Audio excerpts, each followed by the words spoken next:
video. Killed the radio star. Did. All right. And here goes 3, 2, 1 for audio in 3, 2, 1. Welcome to another episode of Business Bros. Oh, Megan did do the audio. All right. Well, it's always helpful because it kills the nerves. People kind of get a little shy when it comes to the microphone, right? It's when you turn the on switch, even though like we kind of preemptively do it, right? But anyways, we're here in the podcast studio with Megan Kelly. Not to be confused with the Fox Megan Kelly, because I'm sure you get that a lot, huh? I get that all the time. I was actually once tagged in a Facebook post for that Megan Kelly, and it had like 300,000 comments. Wow. That's not me. Went viral on accident. Right? It did. I was like, oh my gosh. Did you untag? Did you at least benefit from it? You were like, No. just friend me. Those of you in San Diego, I'm going to be in San Diego. Come check it out. I should have. Take advantage of that event. That'd been cool. Right. So Megan's in the studio. Megan is sort of in the real estate industry, not an actual realtor, right? Correct. But still in the real estate realm whatsoever. Anyways, either way, right? Mm-hmm. So tell me a little bit about yourself, Megan. What is it that you do? My company is Sterling Photo, and I take pictures of houses all day. I take pictures of homes for sale. I do Airbnb. I do restaurants. If it's on for sale or for rent, then I take pictures of it. Oh, for sale, for rent, you take. So you're just walking around with a camera all day. Yes, I am. I'm walking around. I'm all over San Diego. The other day I was downtown, and I was walking by this building. It was like a real estate building, and so my photos were hanging in the window. Nice. That's cool, huh? And I was like, "That's my work." Like I get excited about that. I think I posted about it on Facebook. I did see that. See that. So I'm all over San Diego all day, just taking pictures of stuff. Man. Yeah. So some would say you have a good eye. Sometimes. I would say you have two good eyes. Yeah, right. So what's it like? Like I've never been much for, other than just recently, mind you, like since like July recently, I haven't really been much of a take a picture of myself, take a video of myself. But now we did the podcast, and now like we're doing it all the time, right? So the extent of my camera knowledge is hold it up, arm's length away, hit record, and then that's about it. Yeah. So tell me, I mean, there's got to be more to it, right? There's got to be more to what you do than just point and shoot. Yeah, definitely. I think a lot of people think that, you just go in and you take some snaps. Like people say that to me, like, can you just come by and take some snaps? And it's actually like a very involved process with the camera body, the camera lens, the gear, the tripod. And then not only that, it's the post-processing. Like when I get home, like that's when the magic happens. Like the pictures I take, the way they come out of the camera aren't usable, to be honest. Like they're good, but it's what I do afterwards that makes them really good. So then you're stepping into Lightroom, you're stepping into Photoshop, and so there's a lot going on to produce something that looks better than what is actually there. And it means the difference. Yeah, I mean, look, a picture's worth 1,000 words. You hear it all the time, right? And if you have a listing or real estate agents anyways, you have a listing that needs to get out there and sold, oftentimes potential buyers are only going to look at the pictures that get posted on the Zillows or the MLS, whatever, the ones that actually get put out there on the internet. And there's a huge difference between some iPhone pictures. And don't get me wrong, the iPhone camera can be pretty nice. Yeah. I mean, it has filters. It's nice and all. But when you have those professionally done photos, the ones that you're talking about, those Photoshop ones, the ones that take you, I mean, you go over and you can finish a house maybe in 30 minutes, 45 minutes, walk through, do all the pictures. But how much extra time goes into it when you're photoshopping? By the time the agent gets it, they're phenomenal. Yeah. Right? I mean, hopefully, hopefully, right? I mean, you take a room and it might be, a 10 by 12 bedroom, and you take it with an iPhone and you can only kind of get the corner. Yes. But when you guys do it, you almost like you bend it a little bit, right? And so you can see the entire room. You can see where the closet is. You can see where the ceiling fans are. You can see where the bed would go, or if it's already staged, shout out to Zabi. If it's already staged, right, then it's going to be, it's ready to rock and roll. And you guys kind of capture the home within the house. Yes, definitely. And I think the trick with that is the lenses that we use. And because you can get like a weird 360 view of a room, and it's like got that curved fisheye look. Yeah. And that's very distracting when people are looking at photos. Yeah. Like, what am I looking at? So like part of the skill is like adjusting that later, like we were kind of talking about in Lightroom and Photoshop, just doing all the different tweaks and stuff afterwards to make it look normal, even though what we're capturing is pretty not normal. No, you know what? That's I like how you put that, to make it look normal. Like contractors, right? One of the best things that a contractor can have when you walk into a room is if you say this is a wonderful room and you can't tell where any work was done, right? Yeah. If you do not notice, then they did a good job. Yes. And in your case, kind of, I'm thinking the same type of thing. If I'm looking at a picture and I'm like, oh, that's a great spot to put a bed, or I love this kitchen. When you hear comments like that on a picture, then you've done your job right, versus what's with the angle, right? Yes. What's with the, where's the reflection right there? If you're critiquing the photo itself, the photos aren't doing their job. They're distracting from what you're trying to capture in the photo. Exactly. And to not make it like over the top, like too colorful or too bright, you know what I mean? To really focus on like selling the house as it is, without presenting it too far away from what it really looks like. Right. And so it's definitely a balance, because I've noticed I can do that. I can take it too far and I'm like, bring it back, like make it look as it is, but better. So what kind of clientele are you looking for? Like are you trying to focus your attention more on the real estate side? Or are you trying to bounce off more on the commercial side, on the residential versus commercial side? Because I know you said you did like restaurants or for lease and stuff, but what are the advantages, maybe disadvantages of using a photographer? Okay, yeah, so I like 75% of what I do is homes with real estate agents, so most of my clients are real estate agents. I do like the occasional restaurant or hair salon or whatever it is that people reach out for me, usually on Instagram. I would love to get more into commercial work. Some of that stuff is a little bit harder to get into, so it's more just like who it's like any business, like Absolutely. breaking into that.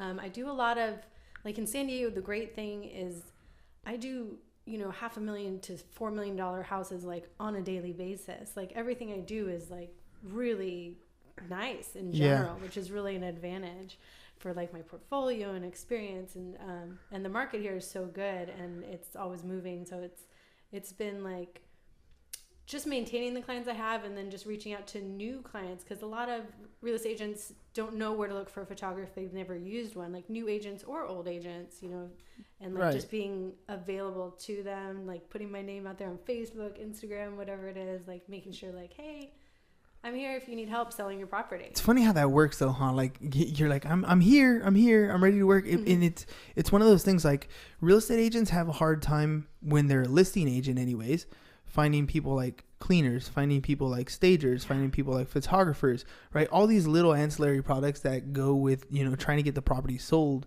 right away. They have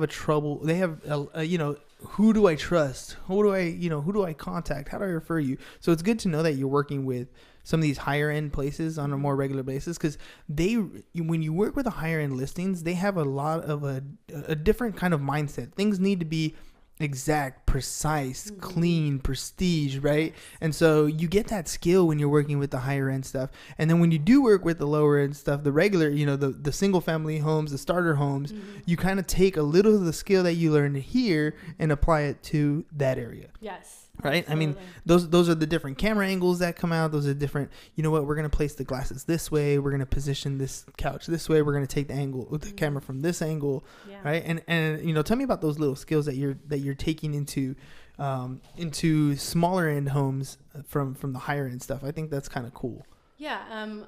A lot of this stuff, I mean, I shoot a high end home the same way I shoot not even lower end, but like a single family home. I shoot it the same way.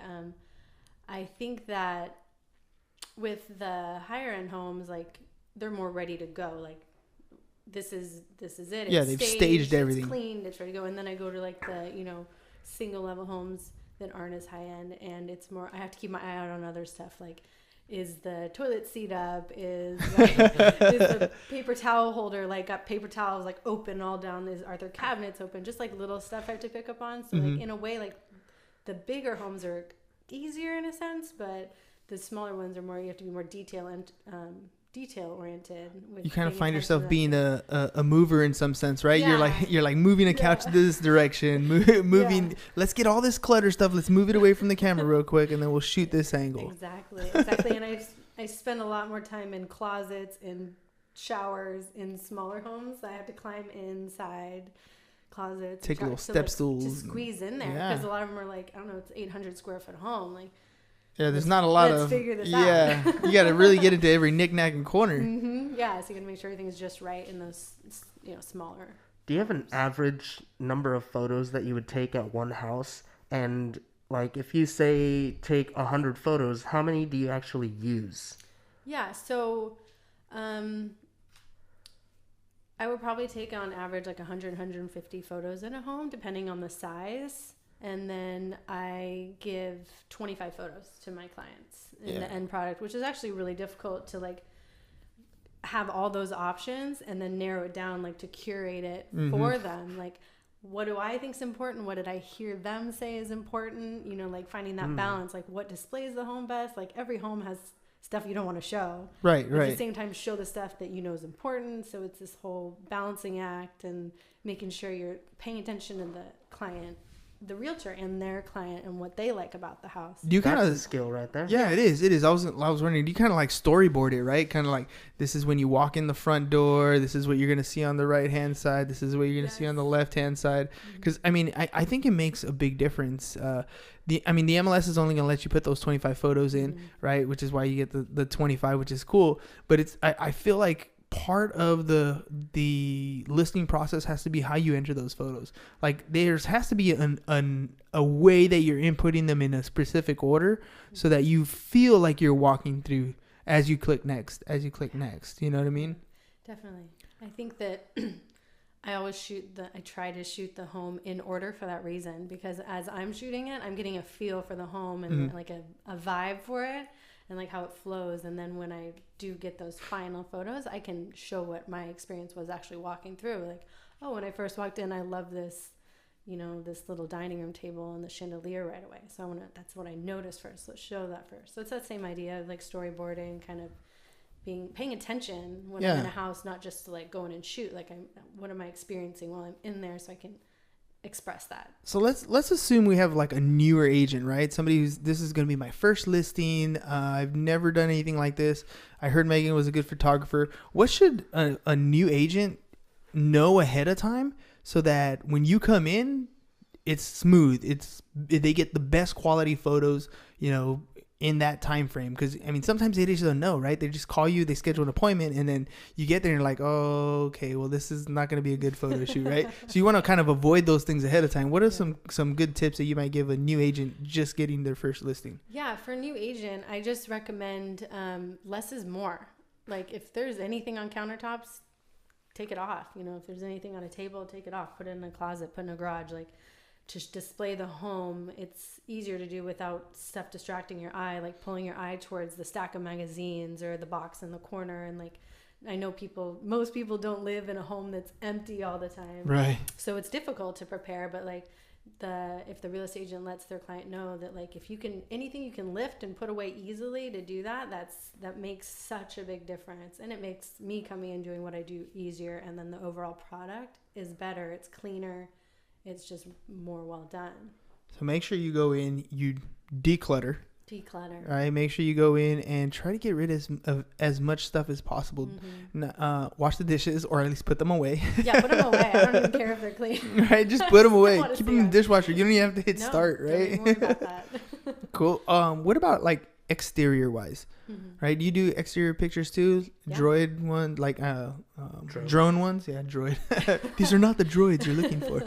Drone shots, like aerial views? I don't do aerial, but I do exterior shots. Yeah, definitely. And for exterior, it's kind of the same idea. Like, if you have a mop or a broom or a bucket or a trash can, like, let's tuck it away. Just move it for the time being. Less is more. Okay. So that's a property, right? Do you ever get appointments for stuff like headshots or like photo shoots for agents themselves, or office trainings or stuff like that? Yes. Actually, a lot of my clients that are real estate agents, they contact me for headshots, and I'll definitely go do headshots, which is really fun because I'm normally taking pictures of houses, and houses don't talk, they don't move, so it's there's zero conversation. Yeah, it's just me in the house is all day, so it's really nice to step out and do headshots. I do photography for the San Diego Real Producers magazine, the real estate magazine. So we got Jesse coming up here on the 8th. Nice.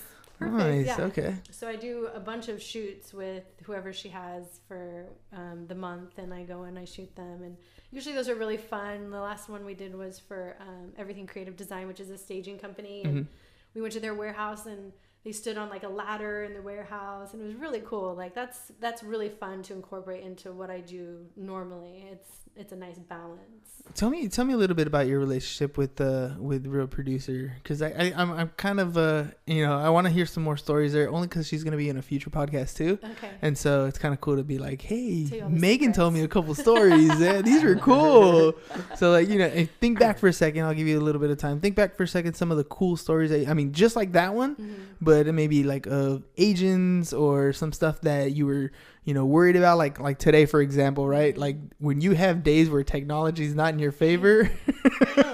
All day. Right? I mean, what is it that you go through that might cause you some struggle, or that you've had struggles with, and or what kind of cool stories you can tell me about the Real Producer magazine? Okay, well, the first thing that comes to mind with working with Jessie is that she's just the best. She's full of energy, just on it. She's all about the hustle, and we met over a year ago, and I didn't know anything about the magazine. She was just starting, and she didn't know anything about me, and we just clicked, and I said, let's work together. Like, we both agreed on that, and it just kind of grew from there. And I think in the beginning, which is still the same, she's so like open-minded. She just lets the client choose the shoot. So I'll get a phone call and be like, hey, we're gonna do it in their design studio. Okay. Oh, we're gonna do it. Oh my gosh, I've done it like $1 million mansion. Just meet me there. And so like, they give you the address. This is where it's gonna be. Bowling alley. I did one at a bowling alley. I did one at a hotel in Del Mar, and it's just, I just show up with my camera and figure it out. And I think that's a lot of fun for me, because a lot of what I do is very predictable, like shooting houses. I know exactly how to do that. But with the magazine, it's like it gets your creative juices flowing, right? Yeah, and I just have to adjust and figure out and make it work. And it's a lot of fun. And I've met a lot of really great people, and she throws the best parties. Ooh, so that's gonna be a shout out to Jessie. We talked to Megan. She told us how amazing you are, how much energy you are, but most of all that you have awesome parties. So we want to be on that list. Yeah. How do we get on the party list? I'm sure she'll want that. Yeah, there's great parties. So yeah, it's just been a lot of fun, like a cool adventure. One of those things where I just said yes, and it turned out really cool. So. That's awesome. Yeah. I mean, that's kind of, we have a very similar story. It was one of those, we should interview people. Yeah. And then the next one. Yeah. Now we've met all kinds of great, amazing people. And it's really cool to see how this San Diego real estate market is just so tight knit. Like it's a small world, really. I mean, it's a big industry, but it's a small world of people who end up being, top producers who are actually making things happen. People tend to use each other's ancillary products, ancillary services, really, really well. And I mean, it's kind of how we ended up hooking up. That's how we got together on Facebook, is through other people's connections, Yes. And that's kind of a really cool thing to have as far as an industry is concerned. You get to meet all kinds of cool people, right? I mean, you said you were doing real restaurants or commercial stuff, right? What's some cool restaurant commercial stuff that you've encountered so far? I don't know about cool, but I'll Okay, this is a good one then. I had the client call me and ask me to do a restaurant for them. I think it was past Temecula. What is that town? It's just a little bit outside of Temecula. And I said, okay. And normally when people call me, I don't know what I'm getting into. They just give me the address and say, show up. And I'm like, okay, I'll be there. And I hadn't worked with this client before. So I went to Murrieta, and I showed up at the restaurant, and it was guarded by Dobermans. It was like, the restaurant itself? Yeah, there was a house on the property with gates, and it was like guarded by Dobermans. And then I finally got in. The homeowner let me in, and then after you put away the dogs. Yeah, they put away the dogs. And I was terrified at that point. And then the restaurant was like, it looked like it hadn't been open in 50 years. It was clearly just for sale. Like they wanted to sell the property, but it was like, I'm gonna do my best here, but this is rough. That's like cobwebs like dishes from like 50 years ago, like nothing, everything was like rusted, and it was a rough a rough shoot. No, I made it look pretty good. If I say so myself, but, Photoshop the cobwebs yeah, out. it was one of those things where I'm like, maybe I'll, Google the restaurant next time so I at least know going Yeah. in. Well, I mean, I don't know. It still could have had a 5-star review from like 10 years ago. Who knows? Yeah, I didn't even think of that. Maybe I'll look next time.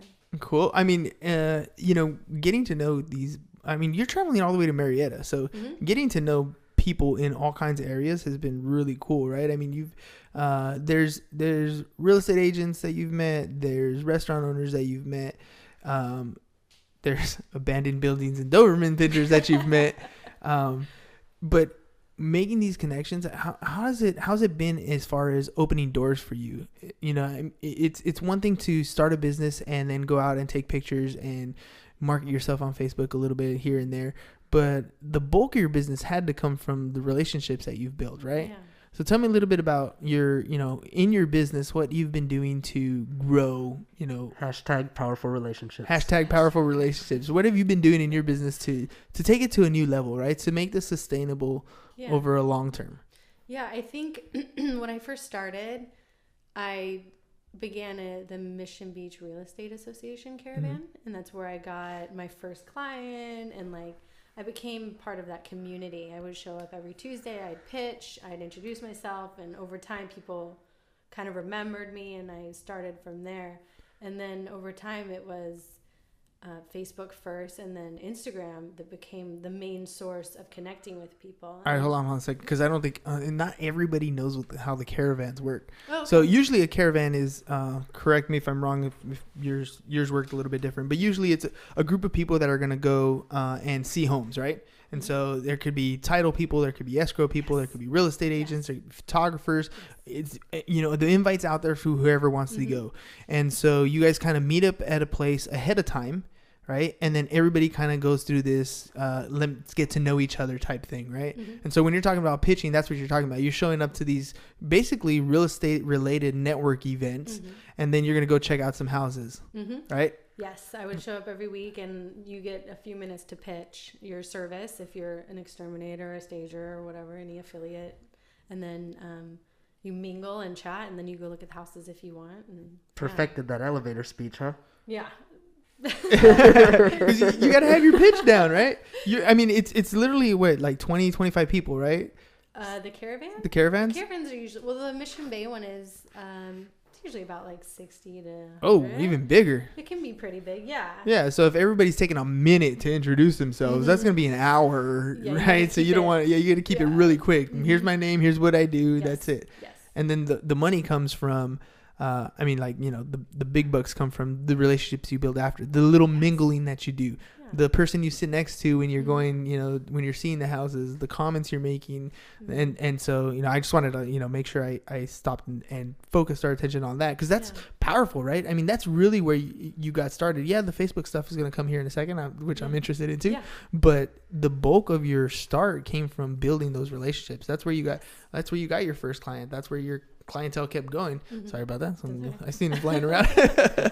And so I want to make sure we at least got out there. I mean, you'd be surprised how many real estate agents get into business and don't know what a caravan is.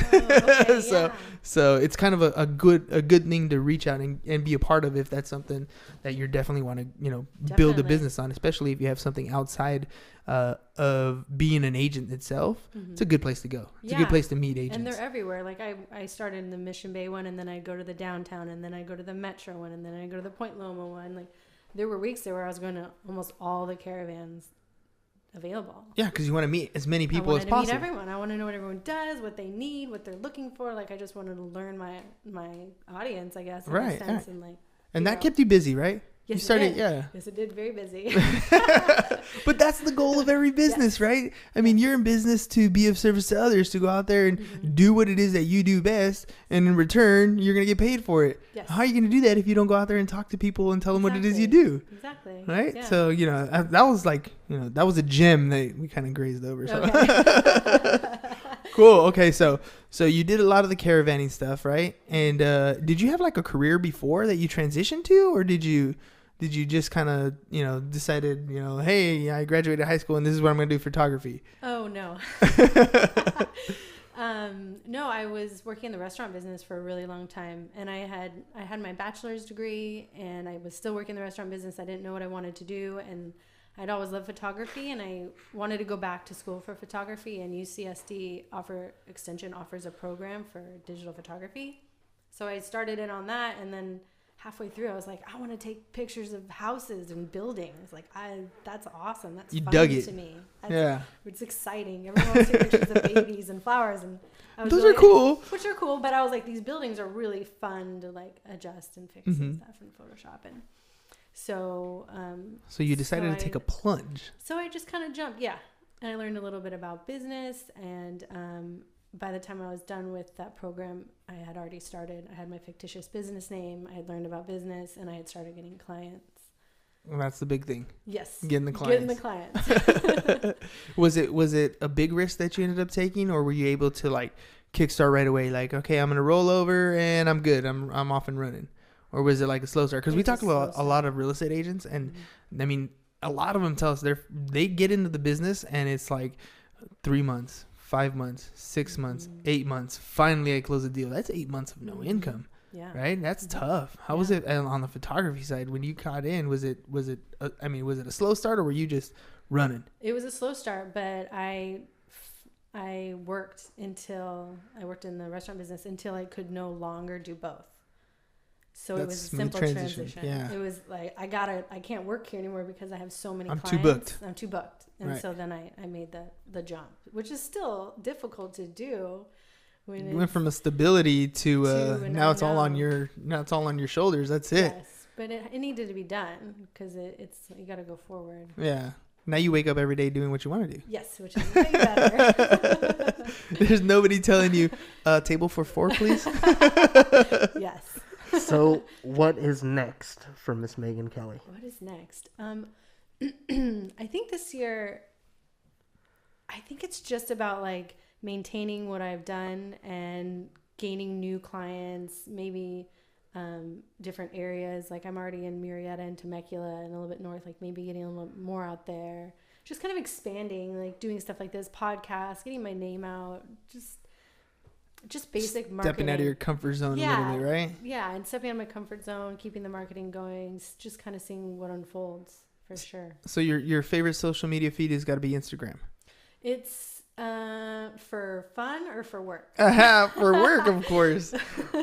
I just figure Instagram's more of a take pictures type thing. Mm-hmm. So I figure a lot of your work should be posted there, right? Yes, I have. I actually only got Instagram about a year ago, which was new to me. I had to figure out how to use that. And my lovely followers, they like seeing pictures of houses. Yeah, of course. Which is awesome because it's hard to get 100 likes on the interior of a house unless you really like seeing interiors of houses. Yeah, but I mean, you'd be surprised. Think about HGTV. Yeah. People just watch that all day long. That's they want true. ideas. They want to like, what color scheme do I got? I mean, you should probably look into a Pinterest account. Oh yeah. Because I mean, that's where all the crafty stuff comes in. When you do $1 million home and they've staged it a certain way and you have nice angles on stuff, people want to see that stuff. They want to get ideas. That's a really good idea. And change it up a bit. I'm gonna paint my walls this color, and I want it to look like this, and it could be your picture. Yeah. Right? I mean, that'd be cool. Why not? That would be cool. And then maybe you get stuff like, I don't know, Home Depot or Lowe's saying, come take pictures of our stuff. That would be nice. I don't know about that. Hashtag Home Depot. Hashtag Home Depot.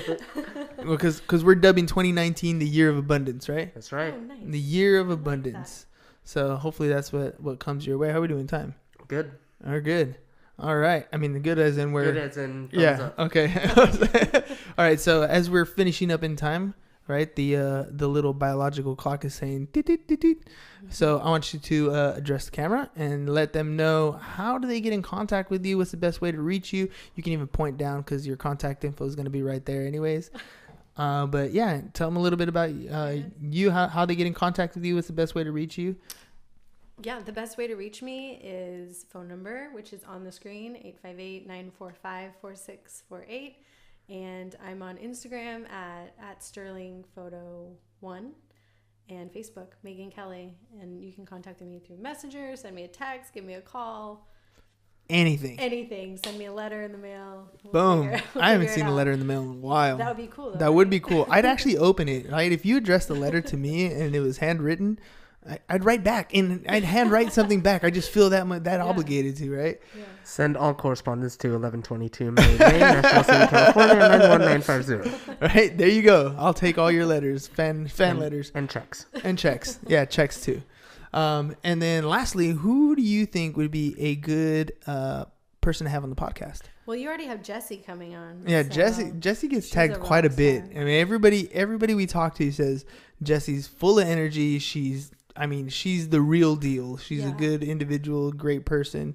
And So you've already had Zabi on. I know you mentioned Zabi was one of our first ones. Okay. Yeah, we've had Zabi on. I feel like I know so many But different people that would love to do this. Oh yeah, just shout them all out. We don't mind. You know what? Oh my then, gosh. then when we send you the episode, you get to tag them. Hey, And by the you way, already have Alfredo too.